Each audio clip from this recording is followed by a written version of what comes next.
sebelum mati, tangannya di atas. Ya, ini pas banget liriknya ya buat Pak Gufron. Tobat sebelum mati gitu ya. Kalau orang sudah diridhoi oleh Allah Subhanahu wa taala, megang daun jadi Astagfirullah. Nanti kalau minta duit, ambil daun, kasih sama Abuya. Nah, tuh kan. Gufron katanya bisa merubah daun jadi duit. Dari mana duitnya? Assalamualaikum warahmatullahi wabarakatuh. Info terbaru tentang Gufron Makoli teman-teman ya. Setelah Gufron banyak dikritik oleh ustadz-ustadz di Indonesia, netizen di Indonesia, mungkin pengikutnya Gufron sedikit demi sedikit mulai pergi, mulai menghilang. Jadi pengikutnya Gufron mungkin sudah mulai berkurang tuh. Akhirnya di sini tampak terlihat Gufron menggandeng vokalis band papan atas nih, yaitu Charly Setiaband. Duet sama Charly Setiaband nih. Coba kita lihat ya. NKRI harga mati, sholawat sampai mati. Tobat sebelum mati, tangannya di atas. Ya, ini pas banget liriknya ya buat Pak Gufron. Tobat sebelum mati gitu ya.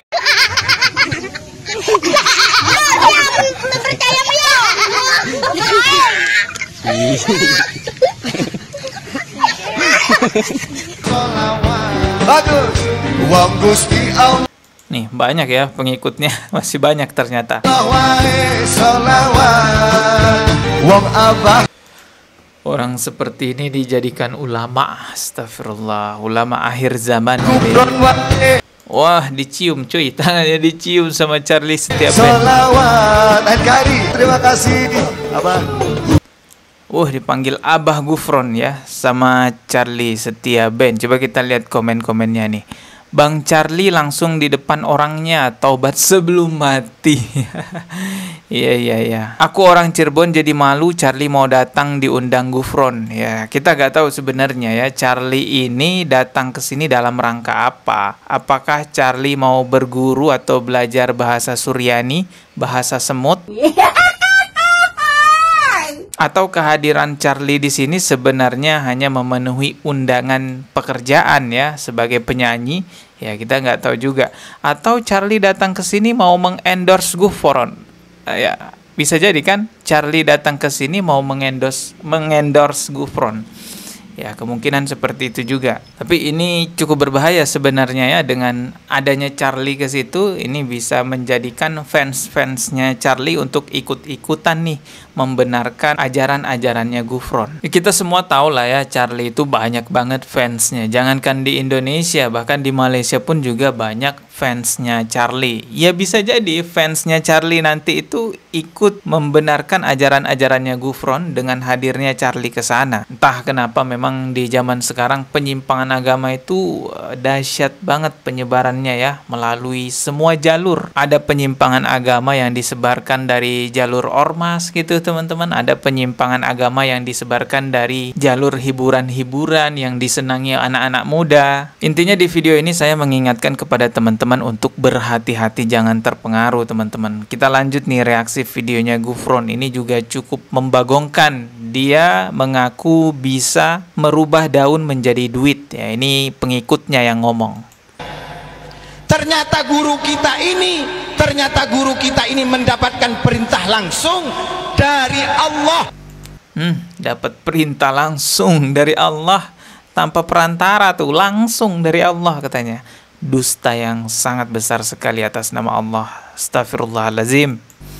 Abuya Mama Gufron Al-Bantani dengan berlinangkan air mata keluar dari pondok pesantren beliau, berkelana keliling seluruh Indonesia, ingin menyelamatkan Indonesia, Asia dan dunia.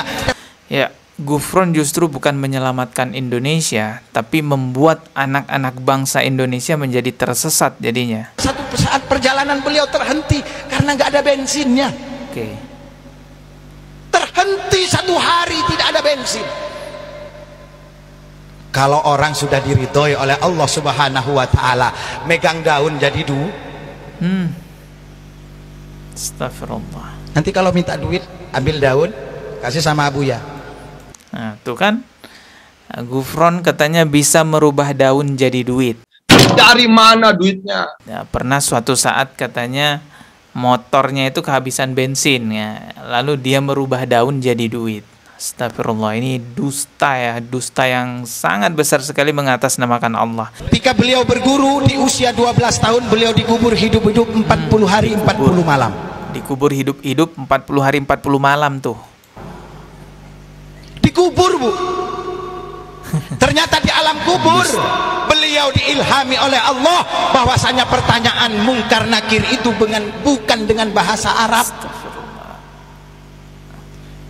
Biasa para kiai, para mudin kalau sudah mentalkin idza jaa malakataini, kalau datang dua malaikat menanyakan man rabbuka wa man nabiyuka, ternyata bukan bahasa Arab. Bahasa apa yang ditanyakan? Menggunakan bahasa Suryani. Astagfirullah, pendusta ini teman-temannya. Katanya Gufron dikubur hidup-hidup 40 hari 40 malam. Lalu Gufron di dalam kubur itu diilhami oleh Allah pengetahuan bahwa nanti mungkar nakir itu bukan berbahasa Arab, berbahasa Suryani. Teman-teman, Rasulullah aja itu tidak memberitahu secara spesifik kepada kita semua tentang bahasa apa yang digunakan oleh mungkar nakir nanti di alam kubur. Memang secara zahir Rasulullah mencontohkan pertanyaan-pertanyaan mungkar nakir di alam kubur itu dengan bahasa Arab, karena memang Rasulullah orang Arab sehingga hadis-hadisnya berbahasa Arab. Tapi mengenai bahasa apa sebenarnya yang digunakan oleh mungkar nakir nanti di alam kubur, wallahu a'lam, kita nggak tahu. Para ulama aja berbeda pendapat mengenai ini. Memang ada ulama yang berpendapat bahwa nantinya mungkar nakir akan berbahasa Suryani, tapi ini tidak ada dalilnya teman-teman. Ada juga ulama yang berpendapat bahwa nanti mungkar nakir itu berbahasa Arab, dan ada juga ulama yang berpendapat bahwa nanti mungkar nakir itu berbahasa sesuai dengan bahasa si mayit. Yang mana yang benar? Wallahu a'lam bissawab. Saya sendiri tidak tahu tentunya yang mana yang benar, dan saya tidak akan mengaku-ngaku seperti Gufron yang mendapatkan ilham dari Allah Subhanahu wa taala. Itu pendusta sekali. Kita tidak perlu merisaukan tentang bahasa apa yang digunakan oleh mungkar nakir nanti di alam kubur, karena pertanyaan mungkar nakir itu bukan pertanyaan akal seperti di dunia orang bisa berbohong. Pertanyaan mungkar nakir di alam kubur itu adalah pertanyaan iman. Anda mau orang Indonesia, mau orang Arab, mau orang apapun itu, kalau wafat meninggal dunia dalam keadaan membawa iman yang benar, mempercayai bahwa Allah itu adalah satu-satunya Tuhan di muka bumi ini, Rasulullah Nabi Muhammad SAW adalah utusannya, agamanya Islam, menjalankan perintahnya, menjauhi larangannya, taat kepada Allah, maka insya Allah akan mudah menjawab pertanyaan-pertanyaan mungkar nakir dengan bahasa apapun itu, karena Allah Maha Kuasa atas segala-galanya. Allah Maha Kuasa membuat orang lain mengerti dengan bahasa apapun. Jadi nggak perlu merisaukan bahasa apa yang digunakan oleh mungkar nakir. Yang perlu kita risaukan, jangan sampai kita meninggal dengan iman yang salah, apalagi menganggap Gufron sebagai Tuhan. Kalau kita mati nanti ditanya oleh mungkar nakir, man rabbuka, jawab aja Gufron. Beres. Astagfirullah, betapa banyak penyimpangannya Gufron ya. Ya, semoga banyak yang tercerahkan lah dengan banyaknya YouTuber-YouTuber muslim yang memberikan edukasi. Kita ketemu lagi di video berikutnya. Subscribe dan juga loncengnya ditekan sebagai notifikasi. Wassalamualaikum warahmatullahi wabarakatuh.